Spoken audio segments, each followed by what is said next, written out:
Alright guys, welcome back to the channel. I have another follow-up video for the Necromunda build. So, as you can see on the bench here, I've dived into the core box set. Really enjoyed the contents, and I'm just getting on to painting some barricades that come in the core box. So, as you can see, obviously this is not right out of the box. I've gone ahead and given him a black undercoat using a black spray primer. Followed that up with a light coat of Army Painter. This is plate mail metal. So what that's going to do is give us a good base coat for the next step in my process, which is going to be to weather these and to make them look really rusty, grimy. I really want an arid feel. For those of you who saw the rubble piles that I was doing, I'm going to go for a similar effect on these as well, but a little more silver showing through this time.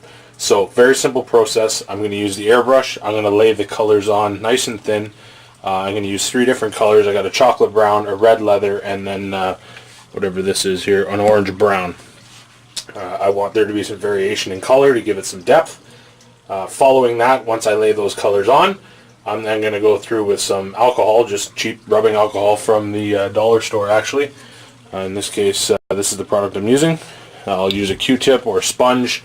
And then I'm going to be able to do the chipping and wiping effect to give that rust, you know, let the metal show through, make it look really pitted, dirty, and grimy. So I'm going to go and blow some colors on. Once I get that step done, I'll bring you back, I'll touch on that, and then we'll move on to the next process. Alright guys, welcome back. You can see here I have applied a shade for the rust effects. So that's been applied. It's nice, and you actually really feel the texture of the paint, which is quite nice. It adds to the effect. So now what we want to do is obviously bring some of that silver back up. So I've just taken a little alcohol, put it into a small cup. I'm going to just get a paper towel damp, and I'm going to begin just gently hitting the raised areas. Now you can go as crazy as you want with this, or as light as you want. It's entirely your call and the effect that you're going for. Let the alcohol sit on there for a minute and then start to rub. And you'll see it leaves the rust in the recesses. If you see that pipe there, you see the paint starting to come off. So that's the basic premise. You can use a Q-tip, you can use a sponge, works really well. Something that's a little more abrasive is going to help get it quicker, but if you really want to get that nice faded effect, you know, I recommend you take your time with it, put the alcohol, let it sit there, and then rub away. So I'm going to go ahead, I'll do these 3 test pieces for you guys, I'll bring it back, show you the final result. Alright guys, there you have it. That is the process complete. I found for these particular panel pieces, the tool of choice was just a regular scour sponge. So as you can see, I'm happy with the effect. I wanted to leave the rust fairly heavy as I wanted it to match the rest of my pieces. Obviously I'm going for a theme here. I'm going for pretty much a you know, dystopian Mad Max feel. So I want everything very arid, very dry feeling, a lot of rust. So that's why I've gone ahead and done these in the similar form. So quite happy with how they come up. It's an easy way to get a lot of really nice, you know, post-apocalyptic feel terrain quickly. Now obviously you can go ahead and weather that even further if you like. Just to give you an example, the initial piece that I worked on in comparison, that was the original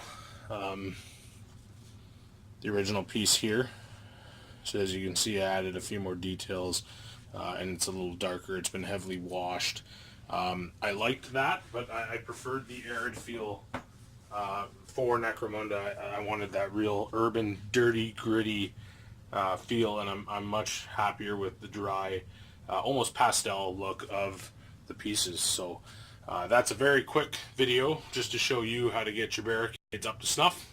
Really easy process. Once again, it's black undercoat, silver base coat with some form of, you know, metallic silver. It doesn't have to be plate mail. That's just what I chose to use. lay on 3 different types of brown. Again, personal preference. Pick the palette that's going to match your table. Those were just the colors that I indicated that I chose to use. Lay them on with an airbrush, nice and thin. Going to make your life a whole lot easier when you go to rub it off. Once that dries, same process again. Use a sponge, paper towel, Q-tip, whatever you have access to, some rubbing alcohol. You can pick it up cheap at the pound shop or dollar store, wherever you are. And then just go ahead, soak the piece. So basically what I didn't show you was I soak the top. This entire piece here, I lay on a heavy coat of alcohol. Let it sit for a minute and then start rubbing. The paint's going to come off nicely. You're going to get that pitted look depending on your rubbing technique.